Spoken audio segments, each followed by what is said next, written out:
A friend of mine showed me how to use Google Maps. I'm sure you've seen it. It lets you use satellite images to look at locations all over the world. A few years ago, I was in a car accident. Since then, I really don't leave the house that often. It's difficult, and the idea of seeing a car drive by me makes me feel lightheaded. I was fascinated by the fact that I could see all over the world, almost like being there. I could virtually walk down the streets, and it almost felt like I was really there. I became instantly hooked. It gave me a real eye on the world.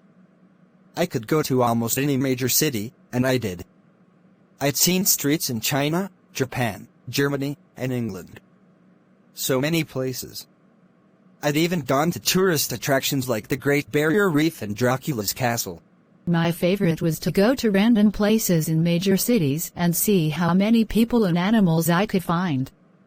The faces of the people were always blurred to protect their privacy, but it was still enjoyable to see them out there, enjoying their life, walking like it was no big deal. She must have good taste, I laughed. I zoomed in closer and noticed the gray bag she carried on a gray and purple shoulder strap. She was walking in a relaxed manner, one hand trailing the wall beside her. I bet if I could have seen her face, I would see that she was smiling. I began to feel a little sad. I let my hands fall onto the arms of my wheelchair and looked at her for a minute more. I wished that I could be there, walking so carefree with her.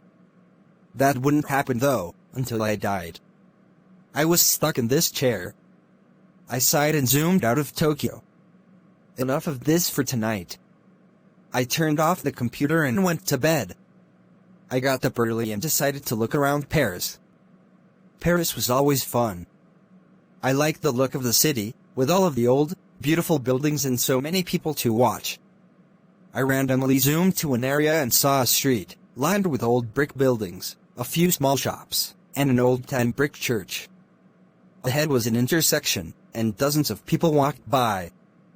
A balding businessman walked quickly past, looking back at an old woman, hair covered with a scarf, carrying a large purse. A curvy woman in black pants that were too tight stared into a store window, and two women led a group of small children around a corner. I spun the view around a few more times, and then saw something peculiar. Sitting on the bench at the bus stop were two people. One of them was a young woman with her feet stuck in front of her in a relaxed manner. She was wearing a pair of red sneakers, like my own. I was startled for a moment, as I noticed the black pants, white t-shirt, and black hooded jacket.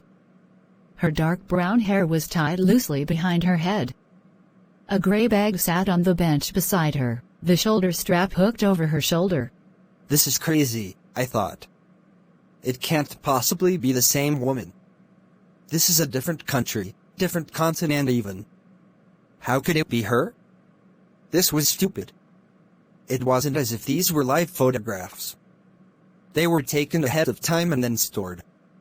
It's not like she was in two places at once. She could just be a traveler. Besides, without seeing her face, it was impossible to tell it was the same person. Brown hair was probably the most common hair color in the world. Those red sneakers were something I purchased online. I'm sure a million other people did too. I shook my head and went to fix some lunch. When I got back online, I decided to look at Berlin. I picked a random street, as usual. It looked pretty empty. There were brick buildings lining the streets, looking more like factories than anything else. There were also empty lots, full of long grass and piled gravel. There wasn't much to see at all, really. There was a line of motorbikes and a car with two German flags sticking up from it. After more searching, I found one kid. He looked like he was dressed for school, a jacket thrown over his bag. He was intently looking at some kind of mobile device. I was disappointed. I started to leave, but then I caught something out of the corner of my eye. I turned the view, and there they were. Those damned red sneakers. She was standing on a street corner, next to some kind of signpost. She had a hand on the post, looking down the street, as if waiting to cross the street. I stared, in shock. How could she be there too? Even if she was traveling, there's no way I would find her every time. Even finding her in Paris would have been one heck of a coincidence, but this? This was crazy. Was this some kind of joke? Had Google decided to play a prank on its users that used their product so much? It would have been a great joke. I did a quick search, looking for a note about a woman that shows up like Waldo. There was nothing. I looked through articles on strange things you can see on Google Maps, but none of them mentioned the woman that travels the world with you. This was crazy. Had my self-imposed isolation driven me mad? Had I become so lonely that I created a hallucination for myself? Leaving the Berlin image on my screen, I sent a text message to a friend, asking him to look at the locations. I asked him if he saw the same woman. Then I waited, hands sweating, heart thumping in my chest. I jumped when my phone beeped with a return text message, 10 minutes later. The text read, "I see the lady you were talking about in Berlin. I didn't see her in Paris or Tokyo. Is this some kind of game, or what? Are you okay?" I didn't respond, instead returning to the locations in Tokyo and Paris. There she was. She was there, but it was different. She no longer sat on the bus stop bench in Paris. She was standing in front of it, looking for something in her bag. In Tokyo, she was blocks away, squatting down to pet that calico cat. I shivered. Who was she? What was happening? I switched the map to Brussels. It was another city street. It was lined with old-looking buildings, with shops on the ground level, and what I guessed was apartments above. I quickly scanned the streets. They were empty, other than a stocky woman in a bright blue sweater. I did a second sweep. She wasn't there. I sighed in relief. I couldn't believe I was getting so worked up about this. It was nothing but a coin cheat. I stopped, my eyes frozen on the screen. There was a building at the point of a fork in the road, white with a black ironwork framed balcony jutting from the second floor. I hadn't seen her, as I had been looking at the sidewalks. There she stood, standing on the balcony, her head tilted in the direction of the camera, almost like she was coyly looking toward me. My breath caught in my throat. I switched to Sydney. She was leaning against the wall, inside the doorway of a bright blue Carrick's Pharmacy building. London showed her getting ready to step onto a red double-decker bus, her head turned to look over her shoulder. She was everywhere I looked. She stood on a brick sidewalk on a bridge in Venice, she walked across a yellow-barred crosswalk in Zurich, and in Hong Kong, and she stood between a Wing Lung Bank and a McDonald's adjusting the strap on her bag. In each picture, she came closer and closer to looking directly at me with her blurred-out face. My heart felt like a terrified bird, slamming around inside my chest. I couldn't catch my breath. I wasn't sure what to do.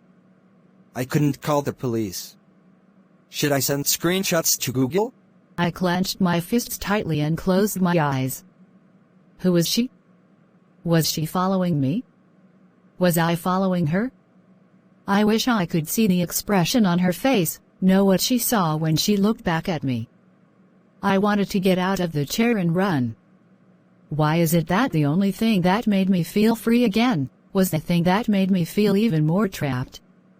I had to know. I typed in the name of my town and zoomed into a random street. It was a couple of miles from my house. The gates to the city park were shown in the clarity of daylight, despite it being night here. There she was. There she was. She was only a few miles from my house, standing under the ironwork arch that stated the name of the park. She looked directly at the camera, directly at me. I felt like I might throw up. She was near me, and she was watching me. She was coming for me. What did she want?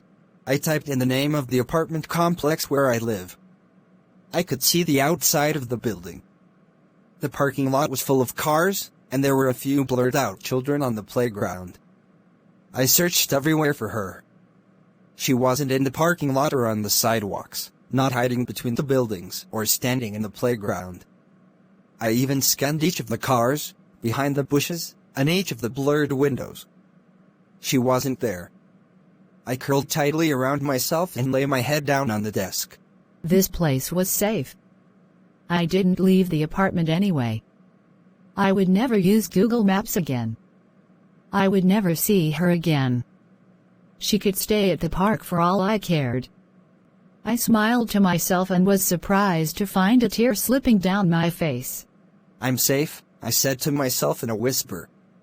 It felt good to hear it out loud. I'm safe. As I said it, there was a knock at the door. A chill ran down my spine. I had a camera hooked to my computer that showed who was at the front door, which made it easier for me, with my mobility issues. I slowly reached for the control to show myself who was outside, but my hand trembled furiously. As I touched the control, I realized my mistake. The last of Google's images that I'd seen had only shown the outside of the building. Just the outside. I looked at the screen and saw a woman in a white t-shirt, black pants, black hooded jacket, and carrying a gray bag with a purple and gray striped shoulder strap. Of course, there were those red sneakers. She looked directly at the camera, her face still a complete blur. As I tried to stifle a scream, she raised a hand and knocked loudly on my front door. How did the princess take control of our message board, if only for a few seconds? It didn't make any sense. Our message board wasn't a video game. Our message board pulled all its information from the internet. The princess was already inhabiting the game at the same time. All the rules we thought we knew, all the things we thought kept us safe had failed us. Could she have done this at any time? Could she do it again? Were there any real limits to what she was capable of? We looked through all the data we'd collected. We tried to find some common thread we'd been missing. There must have been some way we could have known. There had to be more answers than what we were seeing. And there were. We finally realized the truth. It was so obvious. The princess had been in our message board the whole time. She was on every page. She was on every forum list. She'd been staring at us, watching us for years, and we never even saw it. She was the banner at the top of the forum. She was every screenshot we'd posted, every video we'd uploaded, and every piece of fan art we'd drawn. Every image of her is her. Every image of her, when observed, gives her power. She's not a ghost. She's not a computer virus. She's an idea. Living fiction. She lives off our observation and thoughts of her. When we all watched that stream, banded together and gave her all of our attention all at once, we made her more powerful than she'd ever been before. We made her strong enough to manifest through the images we'd posted on our message board and speak directly to us. We took down all the images. From what we speculate, it's enough to simply never look at them again, but we deleted them all just to be certain. However, it may already be too late for us. I've been losing contact with other members of the society. I can't tell if something's happened to them or if they've simply gone into hiding, but at this point only a fool wouldn't consider the worst-case scenario. I'm not completely heartless. I know she's fighting for her survival, now. For her, being forgotten is death. She does what she does in the hopes of keeping her memory alive. To that end, perhaps my telling her story to the world is a small act of mercy. Maybe the thoughts I've lent her will ease her pain somewhat. I don't know, but either way that isn't why I wrote all this. What I've told you could put you in great danger, but it could also save your life. You're a target now, and in the months and years ahead she may well come for you, but I've also given you all the knowledge you need to keep yourself safe. Do not try to fight her. Do not try to talk to her. Do not try to outsmart or trap her. Don't investigate. Don't try to understand. Don't try to be a hero. Don't try to be her savior. It is my sincere hope that I've given you all the answers you want, so you won't make our mistake and try to investigate further. There is one and only one thing you need to do to be safe. If you see her, turn off the game.